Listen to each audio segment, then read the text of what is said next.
The next member to ask questions, the Honorable Toby Chanco from the Independent Bloc.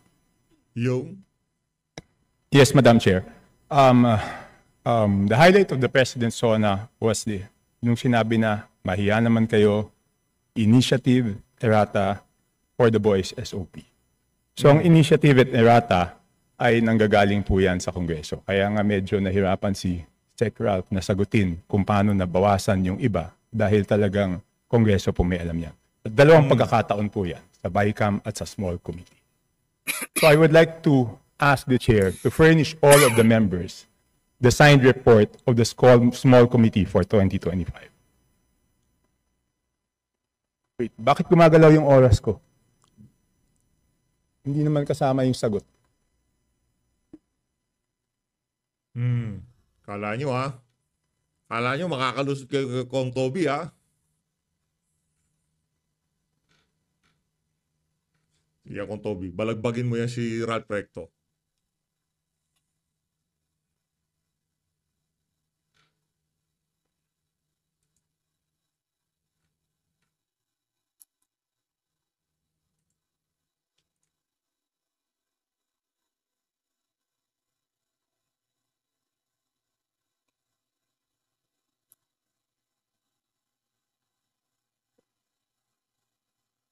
Ako, mayroong nangyayaring bulungan ah.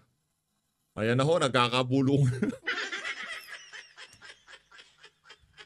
Thank you very much, Representative Chanco. The request will be put under consideration and we will let you know if it's possible to... No. Madam Chair, why should it be put under consideration? This is of public record. This is in accordance with our rules. That all committee reports must be given to all members.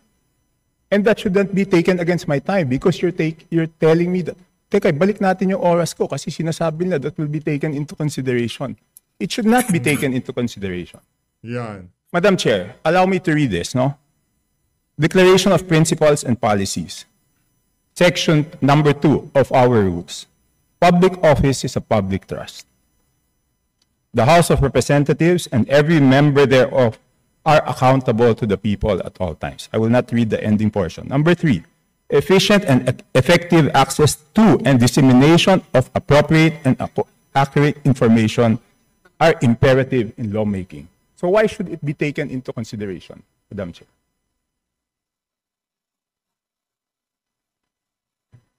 This representation was not the Appropriations Chair at the time. So the person who's covering the jurisdiction of that particular document, that is a document within the purview of the 19th Congress.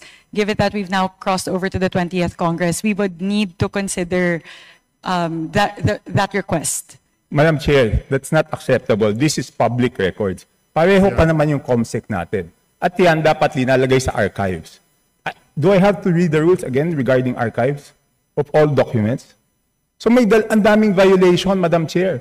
Walang record, hindi binigay. Ngayon, it's not readily available. Walang record sa archives. Ano to, sikreto?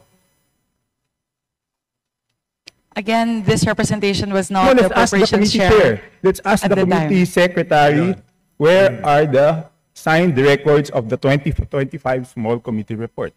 Asan na? Yung small committee report? Madam Chair, simple lang to. Kung electronic copy, dapat lahat may electronic copy. So dapat i-email sa amin lahat within 5 minutes, di ba? Nako, wala mahina si Sonsing.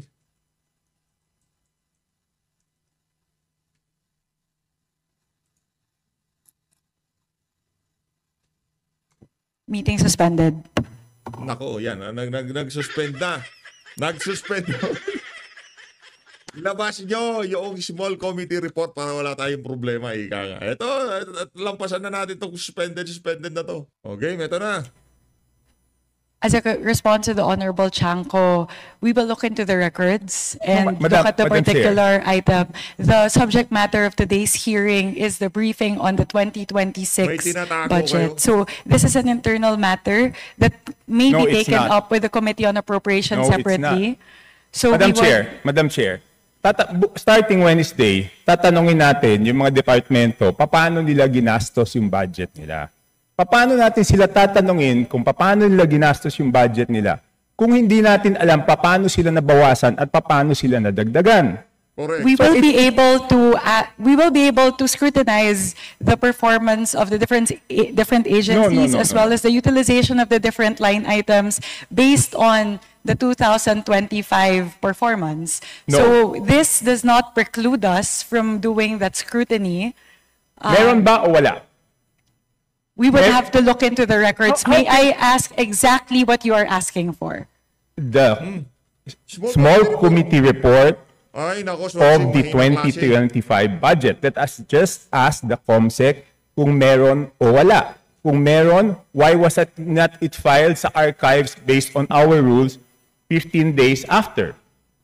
So meron ba o wala? O wala. Simple. Oh. Kung meron, bakit hindi Labas. na-file sa archives?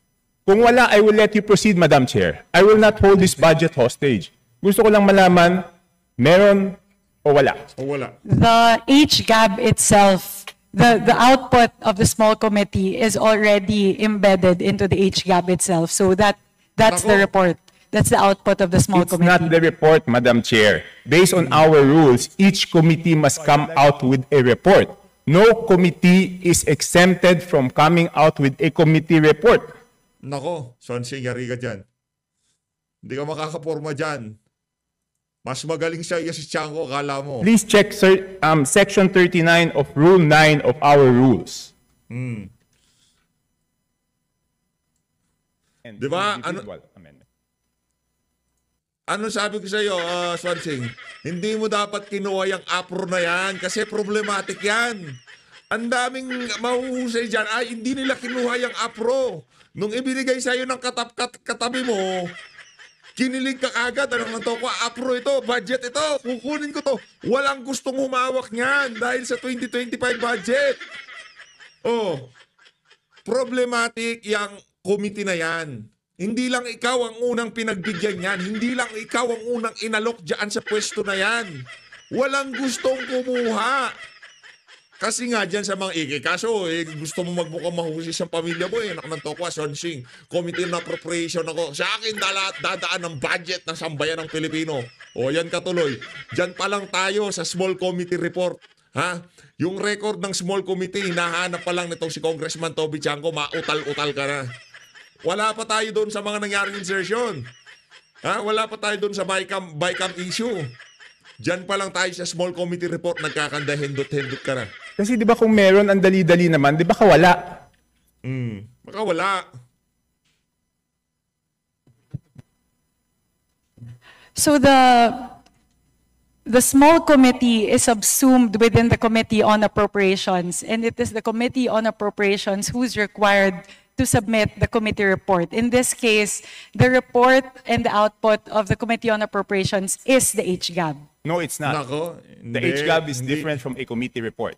Just like Hindi any HGAB yan. other bill, the bill is different from the committee report. There must be a committee report included to the bill. It is not one and the same. At the point of after the committee hearings are done, the Committee on Appropriations comes out with a committee report, and then it moves to plenary, at which point we approve it and the small committee works. So now the output of the Committee on Appropriations, once that is elevated to the plenary, is the HGAB. No. So there's no other committee report that needs to be furnished by the Committee on Appropriations apart from the HGAB It itself. is not exempted from our rules, Madam Chair. Maliwanag, Section 39. Gusto nyo basahin nyo? Okay. I will ask the committee secretariat, how many meetings were held? Yan. Small committee yan, ha? Yari ka There dito, were 2 saldi ko. meetings. 2 meetings. Di ka titigilan ni Toby Chanco, saldi ko. Did you follow, nasaan yung minutes ng meeting?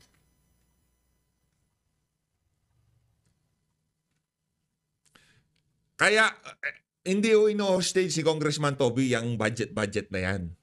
Ayusin muna natin. Ilabas niyo muna kung ano mang kabalbalang na pag-usapan dyan sa small committee na yan bago tayo mag-move on. Hindi tayo makakapag-move on hanggat hindi natin malaman kung paano nagnanakaw dyan sa small committee na yan. Kasi baka meron pala silang scheme dyan, strategiya o kung ano pa man. Para dito pa lang matuldukan na natin yung mga kababuyang pwedeng gawin ng mga congressman dyan sa House of Representatives. Tama o mali, Congressman Toby? Ako naiintindihan ko tong si Kong Toby eh. Kasi yung humawak dyan sa committee na yan dati, napakababoy. Kong Toby, sige, balagbagin mo yan si Swansing. Bida-bida eh. Where were the meetings held? What date? Yan. Sige, yari ka dyan, madam. Sasabi ko sa iyo eh. Sasabi ko sa iyo, madam.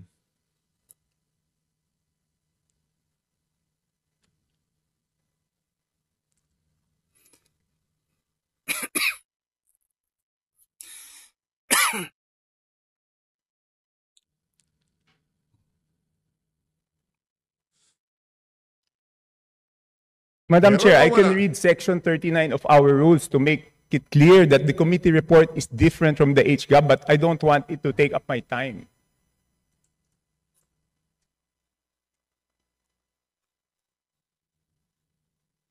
Iba po yun eh, kasi tignan nyo yung BICAM. Di ba may BICAM report? Doon sa BICAM report, teka muna, bait umaandar yung oras ko? Hindi pa nila natatapos yung isyong rineraise ko.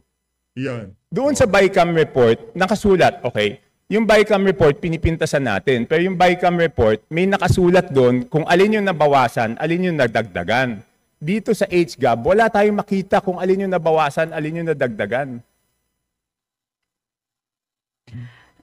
With the indulgence of Representative Chanco, so the COMSEC is currently looking into the specific request as well as the level of detail that Kong, tinatawagan pa niya si Saldico. Anong report? Tinatawagan pa niya si Saldico. Siguro ganito pinag-uusapan nila. Boss, paano ba yan? Hinahanap na yung small committee natin. Yung report, hinahanap na. Yung minutes of the meeting, hinahanap na. Ano gagawin natin? Yari kayo dyan. you're requesting. No, within 5 minutes, I need the committee report. If we may please move on to the other questions Yes, while but- they're working on Yes, this. I will. But if within 5 minutes wala yan, ibig sabihin wala yan, ngayon palang gagawa yan. Ang gusto natin na committee report is the same as the BICAM. Okay? The same as the BICAM. Nakasulat kung saan binawas, saan nadagdag. Okay, I will mention why it is very important. Okay, ito may dalawang distrito, no? At sino ang nag-introduce ng amendment? May dalawang distrito, hindi naman to kasalanan ng congressman doon sa distritong yon. Ang NEP nila is 2.530 billion. And then, pagdating sa GAA, naging 20.999 billion. Isa pa, 1.508583 billion sa NEP. Pagdating sa GAA, 20.795. So, tapos, ang pinasok lang sa BICAM dito is 5 billion and 4 billion each. So, ang napasok dun sa small committee is 13 billion. Dun sa isa, yung isa 14 billion. So, sino yung nagpasok ng 13 billion na yun at saan tinanggal yun? Yung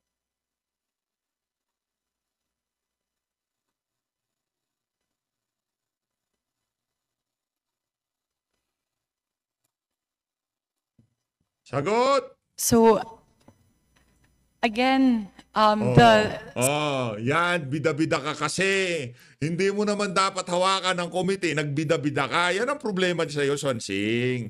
Di ba? Nanginginita ko na yan noon pa man eh. Nung pagkasabi na si Swansing ang hahawak ng apron, ako, ipinain niya sarili niya sa sa bitag nitong si Zaldico. Walang gusto kong umawak eh. Nung ibinigay sa kanya, kinilig yung ale. Pro ko. Ngayon, small committee report pa lang, di ka na makasagot. Ang dami pang issue, madam, di pa tayo nag-uumpisa, ha? the small committee is subsumed within the Committee on Appropriations, and it is not required to render a No, no, no, separate no. committee report. The rule that you are citing, Honorable Chanco, pertain to standing committees.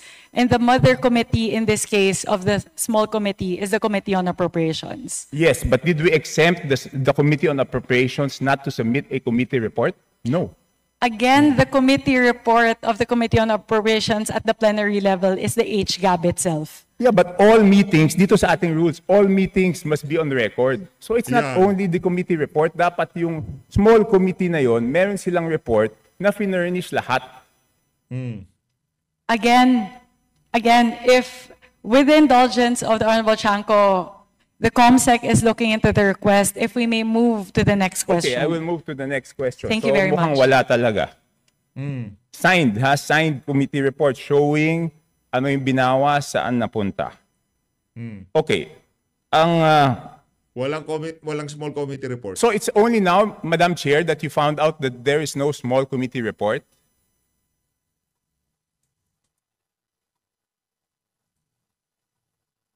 Madam Chair, it's only today that you found out that there's no small committee report? Bida-bida eh. Again, Representative Chanco, I was not the chairperson of the Committee on Appropriations at NIME, nor was I linked to the budget deliberations or the deliberations of the small committee. Bida-bida ka kasi. Inalok lang sa'yo ang Committee on Apro. Kinilig ka. O yan tuloy na utal ka sa pagsagot. Small committee report. Meron o wala? Nung hawak ni Zaldico yung committee na yan, meron bang report yung small committee na yan? Meron o wala? Yun muna. Dapat bago mo tinanggap ang pwesto, tinanong mo muna lahat ng mga dating naging apro. Teka lang, ako malilitsyon dito. Yung small committee report, ilabas nyo. Bigay nyo sa akin para pagka nagkatanungan, may mahihaharap ako. Eh kaso, bida-bida ka, madam. Kinilig ka. Buong angkan mo nagpa-party nung ibinigay sa yung apro. Di nila alam, ipinapain ka lang nila. So, this is something that we are looking Bida-bida into based on your query. Okay. So, you mentioned in a press conference that you will have a subcommittee on budget amendments to replace the small committee. Is that correct? Yes, that is correct. Does it mean that we will now strictly follow Section 56 and 57 of our rules, that before after we approve on second reading, no further amendments will be made? Yes, that is correct. So, lahat ng individual amendments will be tackled before approval on second reading? All amendments of institutional nature will all be included in the version of the bill that will be approved on second reading. No, not institutional. I'm referring to committee and individual amendments.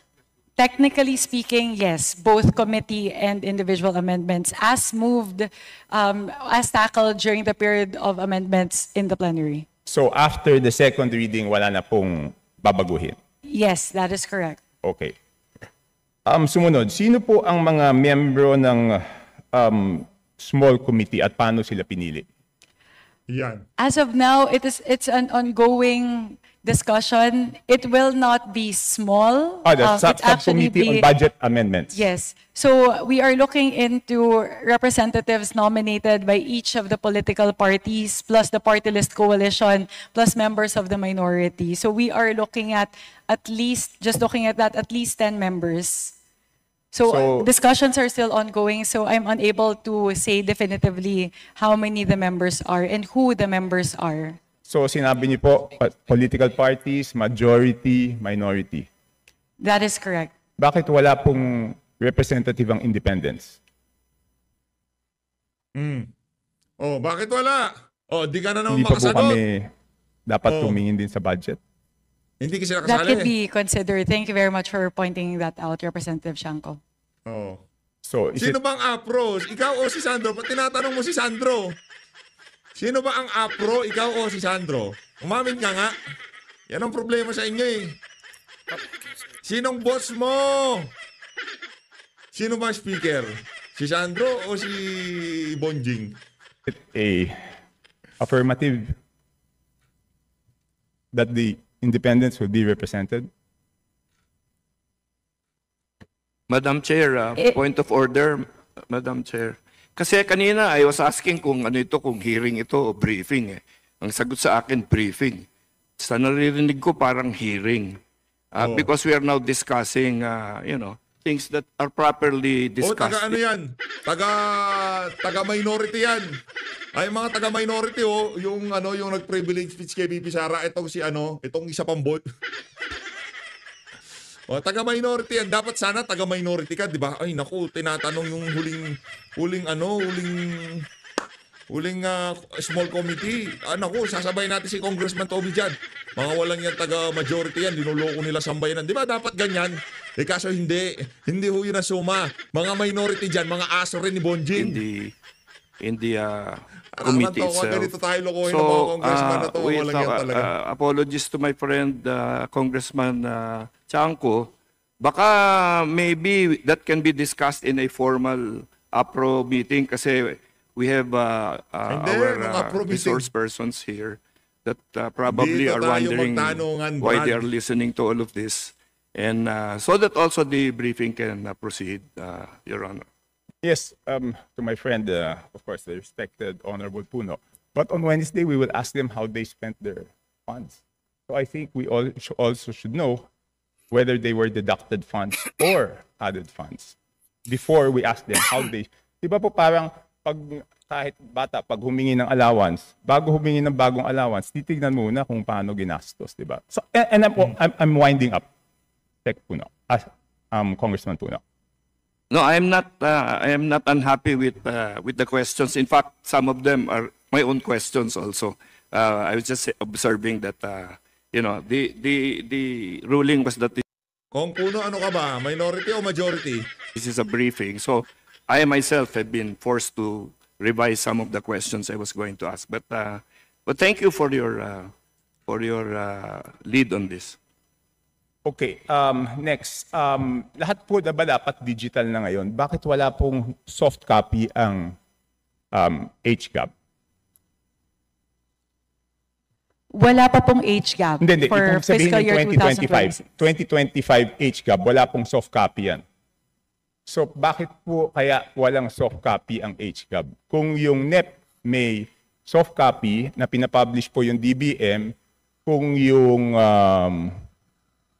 GAA na papublish po may soft copy, bakit po kaya walang soft copy yung HGAB? At sigurado po ba tayo na magkakaroon ng soft copy ang HGAB ngayong 2026 budget? So the requirement of the transmission between the House and the Senate is for hard copies during the 19th Congress. So that's the version that was prepared by the House because that's the requirement of the Senate. Huwag ho kayo magpalito, ha? House of Representative, Executive Department, magkasabo yung dalawa na yan. Wala hong malinis sa dalawa na yan, tandaan nyo ho mga kababayan. Baka sabihin nung ano natin, ano pala, ang Malacanang malinis pala. Hindi ho. Malacanang ho ang pumirma dyan sa GAA. Kahit alam nilang palsipikado, itunuloy nila. Kahit sinek na ng Presidente, kahit sinek na ng Finance Department ng Malacanang, na mayroong problema sa budget, pinirmahan pa rin nila. Kasi nandun yung mga SOP Nandun yung kaperahan eh. Doon kukunin yung panggagastos nila doon sa nagdaang 2025 midterm election. O so, ano ibig sabihin nun? Kung alam pala ni Marcos Jr. na palsipikado ang budget at pinirmahan niya, tapos sasabihin niya, mahiya naman kayo, ang ibig sabihin lang ho niyan mga kababayan, naglolokohan lang tayo dito. Naghahanap pa ng butas, itong dalawang ahensya na to, except, kasali din Senado dyan, yung ibang mga Senado, naghahanap pa ng butas, nagtuturuan na itong mga ahensya to, executive at legislative, kung sino nga ba ang may kasalanan, kung sino nga ba ang nangungurakot sa kaban ng sambayanan. Pero isa nga sigurado dito, habang hindi si Vice President Sara Duterte ang presidente, wala akong mangyayaring tunay na reforma dito sa bansa na to. Yan ho, ang tandaan yung mga kababayan. Yan ang mga nangyayari na yan, ika nga, okay, maging aware ang ating mga kababayan na meron talagang kababuyan na nagaganap sa House of Representative at Executive pagka panahon ng budget season, budget deliberation, o kung ano pa man tawag nila dyan, BICAM, o kung ano man yan, di ba? Meron ho talaga. Ngayon, kung gusto natin matapos ito, simple lang, sa 2020, gawin natin presidente si Sara Duterte. Mark my word, sigurado ho, matatapos ang problema na to. In terms of the transmittal, now though, we are changing that and we are now moving more towards a digital format which will render to the members of the House. Okay, yun lang po. So you commit that doon sa 2026 budget, meron na pong soft copy Yes, we commit. ng after third reading.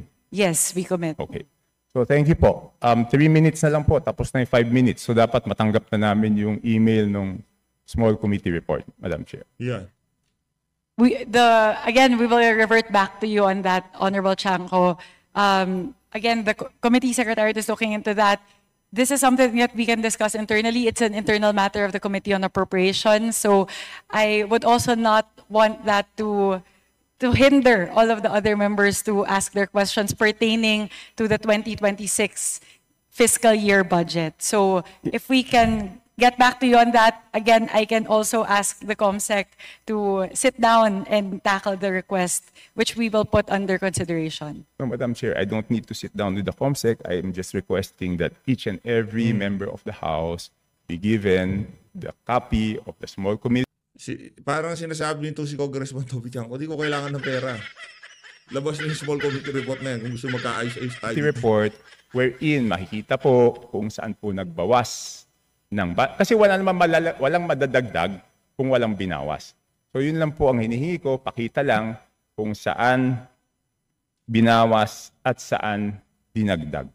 Yun lang ang hinihingi ko. And hindi naman po pwede ngayon lang yan gagawin kasi ano yan public record yan And I'm sorry to disagree, but public funds is not an internal matter. Di ba kaya nga natin ginawang transparent to because it's not internal. Pag nagtanong tayo tungkol sa pera ng taong bayan, every question is valid and every question is a public matter.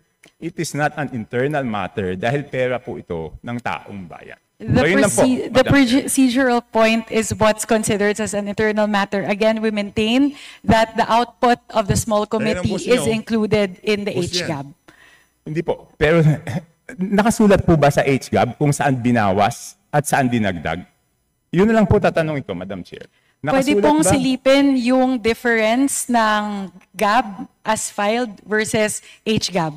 Pero dun po sa mismong forma na HGAB, hindi po nakalagay yung mga delta doon. But if you would really want that, to look into the differences, you can compare HGAB as filed for first reading vis-a-vis what's what's transmitted in the Senate. Kung dati ang magkatabi itong si Saldico at itong si Estela Kimbo. Ngayon ang magkatabi itong si Swansing at itong si Sandro Marcos. Ayos Madam Chair, 7,000 pages po yun. Paano ko naman babasahin yun? Doon nga sa BICAM, di ba ang ginawa nila, sinamarize nila at sinabi po nila kung ano yung binawas at ano yung dinagdag. So bakit hindi po natin magawa yun? Di ba 7,000 pages, babasahin natin isa-isa tapos hahanapin natin alin yung tumaas, alin yung bumaba. Sa BICAM po, ang ginagawa po nila, sinasummarize, nakasulat po doon.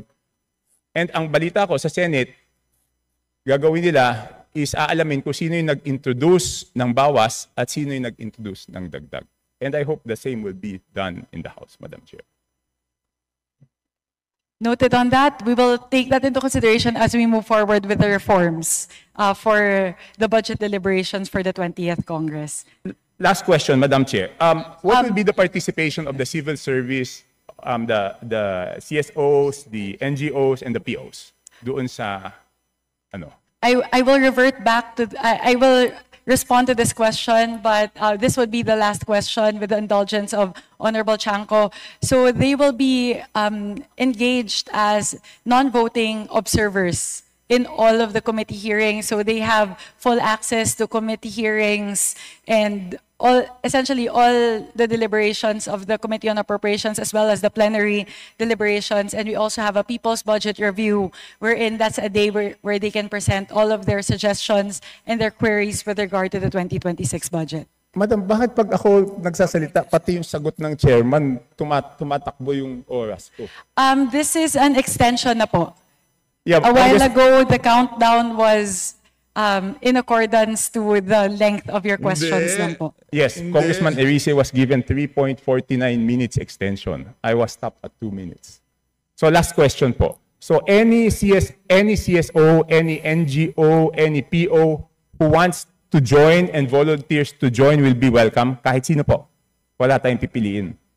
Again, last question na po talaga. I will revert back to this because it's public knowledge already. The accreditation guidelines for CSOs who would want to engage in the budget process has been publicized by the task force, by the Office of the Secretary General. So all interested parties who would want to apply may go through that accreditation process. My apologies, Representative Chanco. This is the last question. The COMSEC may also now furnish you with the accreditation guidelines. Yeah, okay. So that's my last question, but I just want to manifest 5 minutes has passed and the small committee report has not been sent to any of the members. That's on record, Madam Chair. Thank you, Representative Chanco.